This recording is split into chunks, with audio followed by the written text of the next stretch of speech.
pick your number of years. I got 5 here, but you can go 6, 7, or 8. But the last number at the top has to be a B, right? It has to be a B.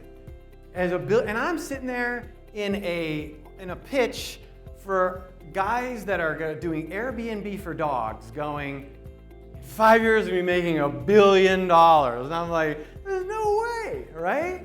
This is not gonna happen. But you know what the real point of that was, and what he told me? He says, if those founders don't believe it, no one else is going to either, right?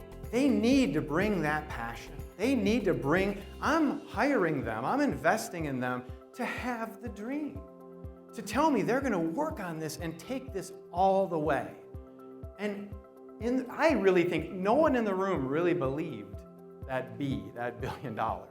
But at the same time, everybody wanted it there. Tim Sheehan is my partner in Greenlight. He's CEO and I'm COO.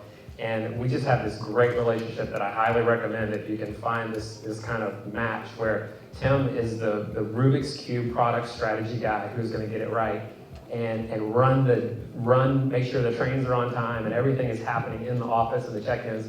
And it basically enabled me to be on airplanes like full time, meeting investors and finding strategic partners and all that. And so honestly, if it hadn't been for our partnership, there's no way that I could have met the number of people that I've met with. And really basically just did fundraising full time.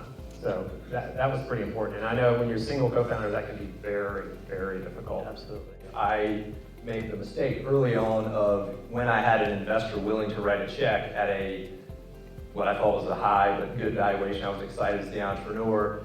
I missed the fact that subsequent fundraising would be more challenging. And so again, Venture South puts a lot of emphasis on coming up with a kind of fair, reasonable valuation. Sometimes it's lower or might be disappointing to the entrepreneur who says, I had a West Coast firm offer me, X pre-money valuation, which is higher, or looser terms, but that does not set up the entrepreneur or the investor for a lot of kind of smooth glide for future fundraising. So I would just encourage the entrepreneurs in the room to really think about that, particularly if you are like most entrepreneurs, you're going to need more than one round. To look at the first round as achieve what you need to do in terms of mission vision, but set up the next round. Don't, challenge yourself with the next round. So I think that's important to know. We're looking for the companies that are going to pop. We all know the companies that are going to pop. What are the ecosystems that are going to pop?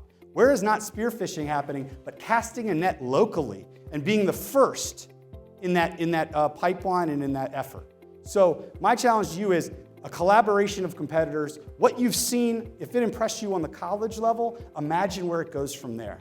So please think about joining us and setting up shop, being a more relevant role inside the Carolina region and Charlotte from a capital perspective. And if you're from a business fintech side, incumbent bank side, and you're not part of our organization and coalition, don't get left behind. You should join us.